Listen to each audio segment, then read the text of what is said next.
Hey, everybody, welcome to another episode of Talking Cubs. I'm your host, Ryan Davis. I'll be joined in a moment by my co host, Sean Sears. We're talking some spring training news, not so great news for the Cubs. Pedro Strop has another hamstring injury. We'll talk about what that means for the bullpen in the opening day roster, anyway. Sean, what do you think? What does this mean? Does it mean anything? Does it open a spot for a guy that fans may not have heard of, or a dark horse candidate? Is there anything involved with Dakota Meckes, or is it just mean that another bad pitcher is going to be on the roster?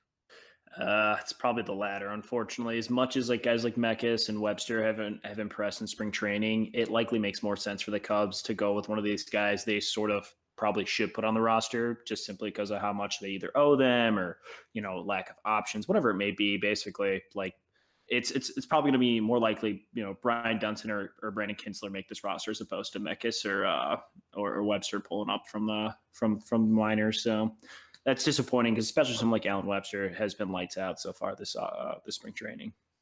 Yeah, so here's what Jesse Rogers of ESPN Chicago says about Pedro Strop. He pulled his right hamstring in his last appearance. The Cubs say it's a minor injury. He may not throw in a game in the coming days, but they think he'll be ready for opening day. And then following up on that, it says Strop had an MRI, has a mild strain.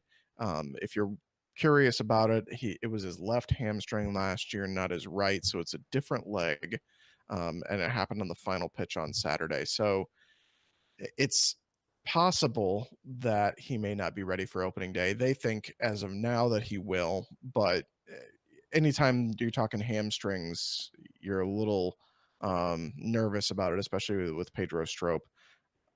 He was already going to be the guy that you were hoping would step in for Brandon Morrow, who's not going to be on the opening day roster.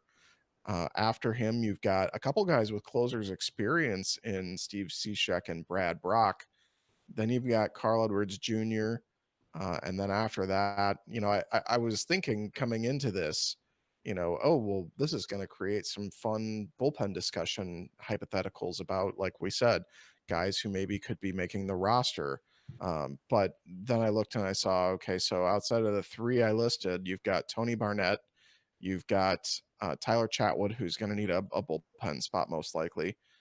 You've got Brian Dunsing, and you've got Mike Montgomery and Brandon Kinsler. There's your eight, most likely all guys who are healthy and have been pitching to various degrees of success so far this spring. You still have Xavier Cedeno, who's not going to pitch this spring and won't be ready by opening day.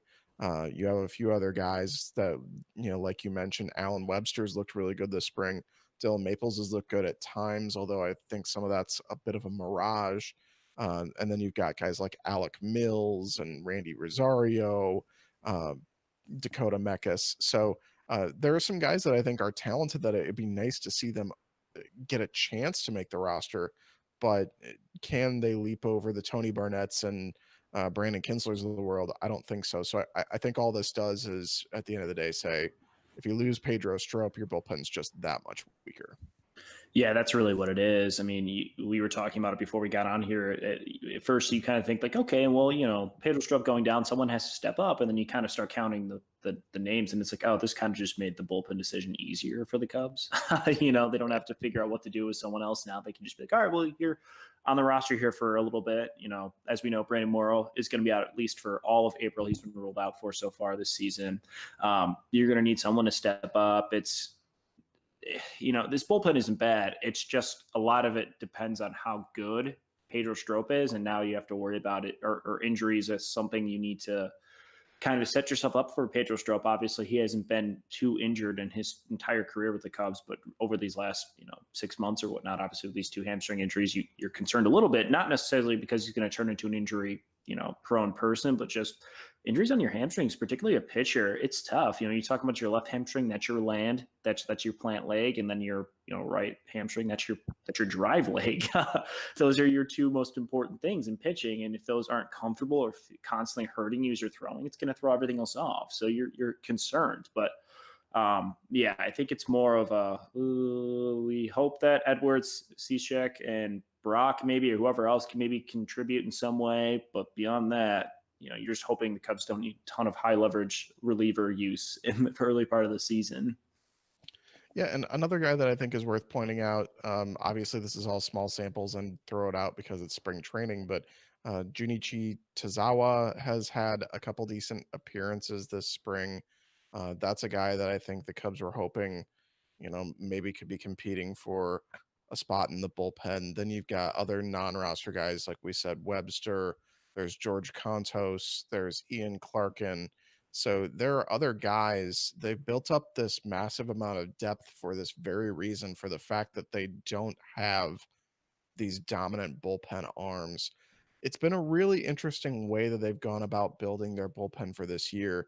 And uh, I think it could go one of two ways, obviously. It could be just fine. It could end up being that they have a really deep, good bullpen, or it could really blow up in their face. And with the injury tomorrow and the injury to Strop now, who knows how long he'll be out with it. Maybe he's back, before opening day and makes the roster. But, you know, these things, they're starting to pile up and say, like, maybe the Cubs are gonna have kind of a bad bullpen. And I don't want to be a pessimist and say that, but just the way it looks right now, I can't trust more than like two or three guys.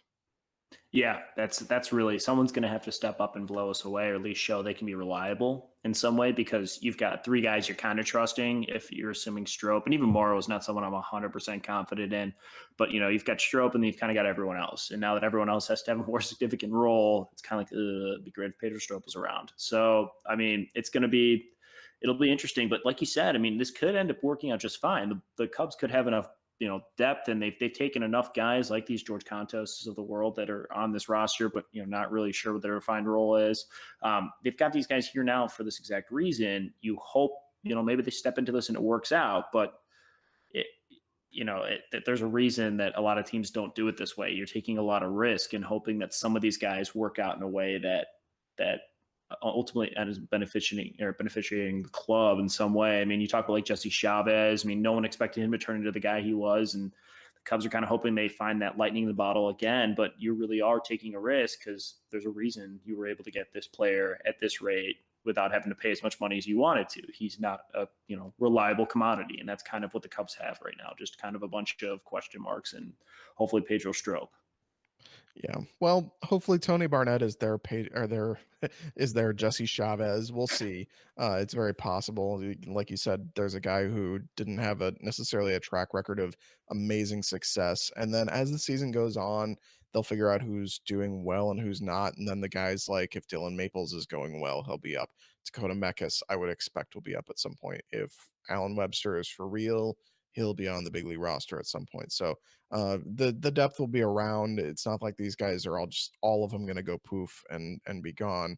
So if you're watching and you are feeling ways about stuff, let us know.